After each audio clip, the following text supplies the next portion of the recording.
Tamala Jones. I think that Beckett has finally come to the realization that she actually digs Castle. A little shy about it, and a little too late. A little bit. Or not. You never know. I think it's something interesting because it's a real example of a very truthful kind of relationship. Two people who feel something, but there's missed opportunities. And that happens in life so many times. So I think our writers, Andrew, has done a wonderful job about sort of sussing that out and seeing the mistakes and the opportunities, and they never quite get to that point where they admit their true feelings. So I think it's kind of fun. And but I believe there's something there. It's very intellectual, Seamus Dever. I gotta follow that. I'm gonna say it simply. I think there's incredible sexual tension. Yes. I think that's what you guys like, and that's what I like to watch.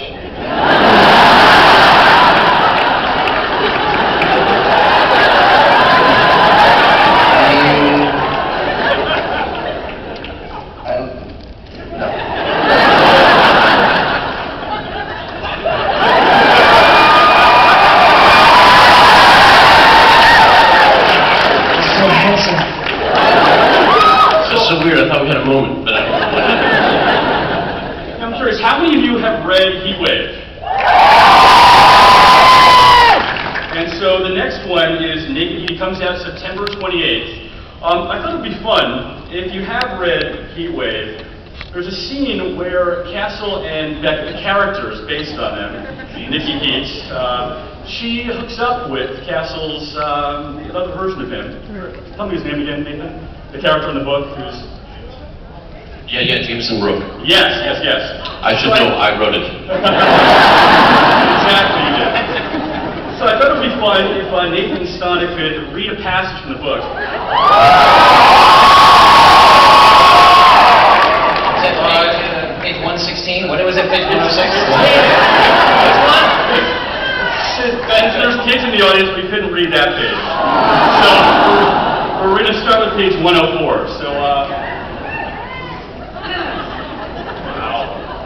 Please be aware many members of your audience may be under 18 years of age. All right, forgive me. I should say we changed the name of Nikki Heat to Catherine just for this exercise. Thank you. Just so you know, when I read, I move my lips. Tentatively. Slowly. Each drew an inch closer. Each still silent. Each holding the other's steady gaze. Whatever worry or uncertainty or conflict she felt before, she pushed it aside as too much thinking. At that moment, Catherine Beckett didn't want to think, she wanted to be.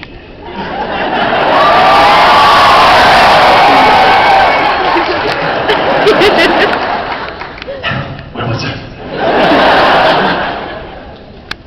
Right, thanks. She reached out and gently touched his jaw where she had struck him earlier.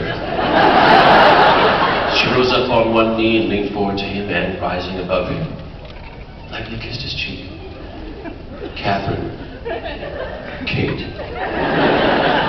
hovered there, studying the play of shadows in the candlelight on his face. The soft ends of her hair dangled down and brushed him.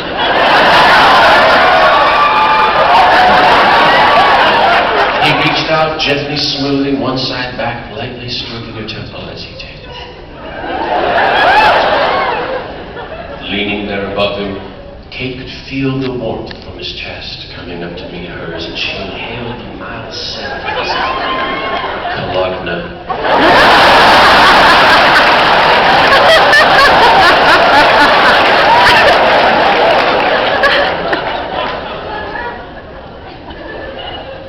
Cologne.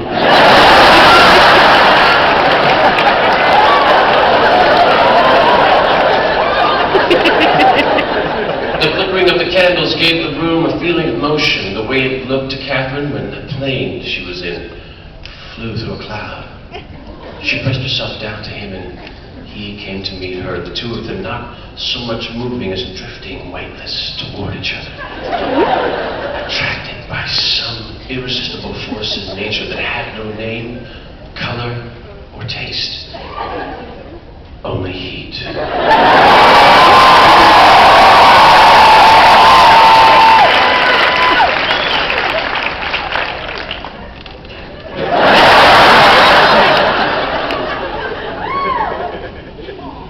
And then what began so gently took on its own life.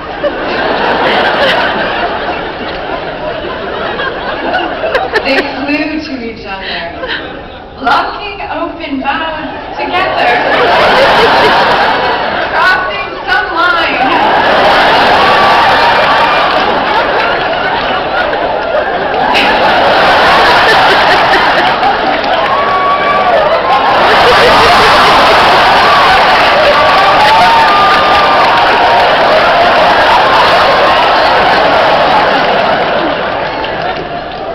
That dared them, and they took it. They tasted deeply and touched each other with a frenzy of eagerness fired by hunger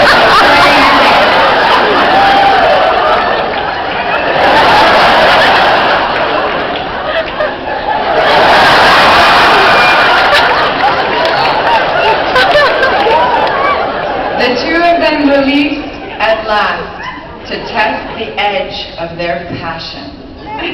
All right.